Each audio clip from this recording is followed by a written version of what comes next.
या फिल्म अब भी देखा भैया भैया भैया भैया भैया भैया तो प्यास हुए तो पीते पानी ये फिल्म पे क्या है भैया దిశ పటాని అంటే ఒక క్వశ్చన్ మార్క్ అయితే ఉంది. నెక్స్ట్ ఏం జరుగుతుంది, దీపికా పదుకొని ఏమైంది అంటే ఎక్కడ తీసుకెళ్లిపోయారు. ఏమంటున్నావు అంటే చెప్పు ఏమంటున్నావు అంటే తెలుగు సినిమాలు మంచిగా వస్తారు. నువ్వు ఇంగ్లీష్ సినిమాలు పెంచి తెలుగు సినిమాలను తగ్గించడం నాకు నచ్చలేదు.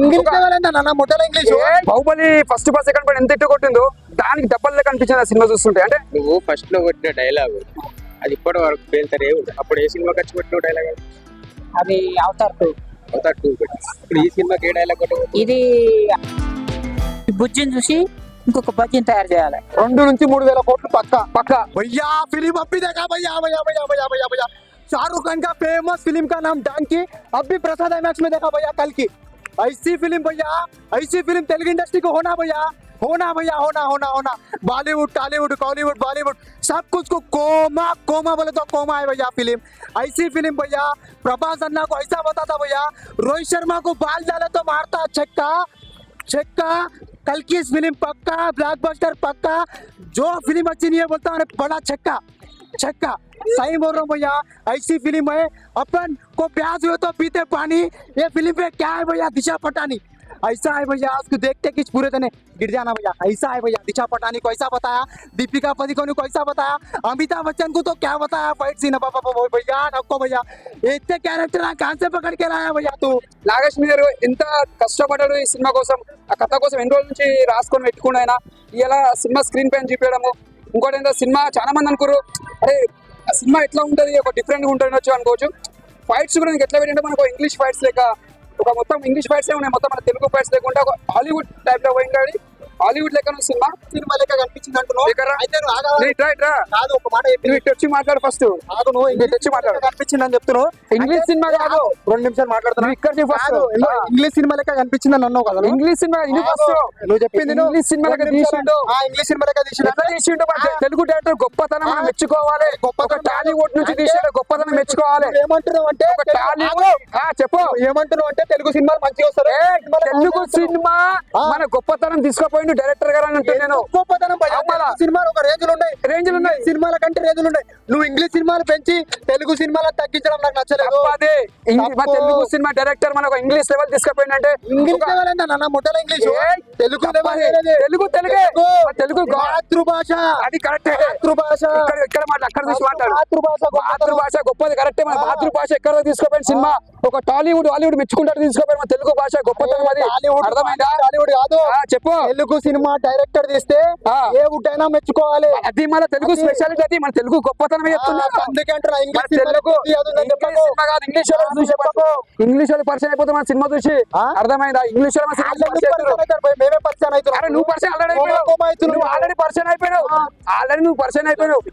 సినిమా బాగుందా? బ్లాక్ బస్టర్ సినిమా గురించి ఒకటి పడేసుకోవాలంటే ఇచ్చి పడేసిండు కాదు, 2 నుంచి 3,000 కోట్లు పక్క రాకపోతే నన్ను అడుగు. నిన్ను అడిగేదేమో పక్క ఆటోమేటిక్ వచ్చేస్తాయి పైసలు, అవసరమే లేదు. అన్న రాసి పెట్టుకోరన్నా మన బాహుబలి రికార్డ్ ఎంత కొట్టిందో ఫస్ట్ పార్ట్ సెకండ్ పార్ట్ దాని మించి రెచ్చిపోతాను మన ప్రభాస్ అనేది. అంటే మెయిన్ గొప్పతనం మీద డైరెక్టర్ ఎంత గొప్ప తీసిన. ఇంకొక మాటలు చెప్పుకోవాలంటే తెలుగు డైరెక్టర్లు ఎవ్వరు పనికిరారు భయ నాగార్జున ముంగల. అట్లా అనదు, తప్పది. సినిమా అట్లా కాదు, అందరు గొప్పనే అంటే ఎట్లా అంటే వాళ్ళని మించిన డైరెక్టర్ తప్పు అట్లా అనద్దు. రాజమౌళి అది టాలెంట్ రాజమౌళి 70 to 80% రీచ్ అయ్యాడు. పార్ట్ 2 అంటే ఒక క్వశ్చన్ మార్క్ అయితే ఉంది. నెక్స్ట్ ఏం జరుగుతుంది, దీపికా పదుకొని ఏమైంది అంటే ఎక్కడ తీసుకెళ్లిపోయారు, తెలియని వరల్డ్ లోకి తీసుకెళ్లిపోతారు కాబట్టి సో ఏమవుతుంది అన్న ఒక క్వశ్చన్ మార్క్. అంటే ఇప్పుడు ఫస్ట్ హాఫ్ లాగ్ అంటున్నాడు, 3 hours చేశారు కదా, ఎలా అనిపించింది? ఫస్ట్ హాఫ్ అయితే ట్రూ, ఫస్ట్ హాఫ్ అయితే లాగ్ అనిపించింది. అంటే టోటల్లీ క్యారెక్టరైజేషన్స్ ఇంట్రడక్షన్ లాగా అనిపించింది. So second half was good. Last 30 to 40 minutes అయితే ఇంకొక వరల్డ్ లో తీసుకెళ్లి వదిలిపెట్టారు. అంటే పెద్ద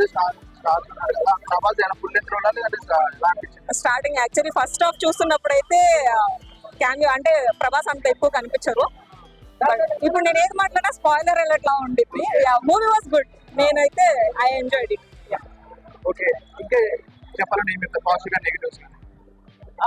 నెగటివ్స్ అంటే ఏం లేదు. నాగార్జున ఎక్స్పెరిమెంట్ అయితే వర్కౌట్ అయిందని చెప్తాను. ఎందుకంటే తెలుగు ఫిలిమ్స్ ని ఒక వైడ్ అంటే ఇంతవరకే చూడాలి అని చెప్పి ఉన్నారు. ఇప్పుడు కొంచెం బియాండ్ ద ఎక్స్పెక్టేషన్స్కి వెళ్ళింది. హాలీవుడ్ రేంజ్ లో అనిపించింది. యా అనిపించింది. లాస్ట్ 30 to 40 minutes అయితే ఇంక ఏం మాట్లాడాల్సిన అవసరం లేదు. సో నాగశ్విన్ అయితే మైథాలజీని మింగేశాడు అనిపించింది. యా అంటే మహాభారతం అది సీన్స్ కానీ ఎలా అనిపించారు? ఇది చాలా బాగా అనిపించింది. అండ్ సీజీ వర్క్ కొంచెం వర్కౌట్ అయింది, అంత బాగుంది. అంటే మాస్ ఆడియన్స్ కి కనెక్ట్ అవ్వట్లేదు అంటారా? యాక్చువల్ గా చూసే విధానం బట్టి ఉండింది. కొంతవరకు మాస్ ఆడియన్స్ కి రీచ్ అవ్వకపోవచ్చేమో, but it was good film. Brahmanandam తోటి వాళ్ళిద్దరు కాంబినేషన్ కామెడీ ఎలా ఉంది? ఆడ వింటేజ్ వైపు చాలా బాగుంది బ్రహ్మానందం గారు. అంటే మన టాలీవుడ్ కి నాగేశ్వర్ మనం రాజమౌళి అనుకోవచ్చా? ఓ యాక్చువల్ గా కంపారిజన్ లేదు. Nag Ashwin gold different, Rajamouli is different. Okay, final గా మూవీ గురించి చెప్పాలండి. మూవీ గురించి చెప్పాలి అని అంటే ఇట్ వాజ్ కూడా ఎక్స్పెరిమెంట్, మంచిగా ట్రై చేశారు. టోటల్ గా ఒక పెద్ద కాస్టింగ్ తో ఒక పెద్ద ఫిలిం చూస్తున్న ఫీల్ అయితే వస్తుంది. ఎండ్ ఆఫ్ ది ఫిలిం చూసేసి బయటకు వస్తుంటే ఒక సాటిస్ఫాక్షన్ అయితే ఉంటుంది. అబ్బా ఏం సినిమా తీసారా అని చెప్పేసి అనిపిస్తుంది. Full satisfaction. సాటిస్ఫాక్షన్ 400 కి వర్త్ అంటారు ticket worth. Yeah worth film.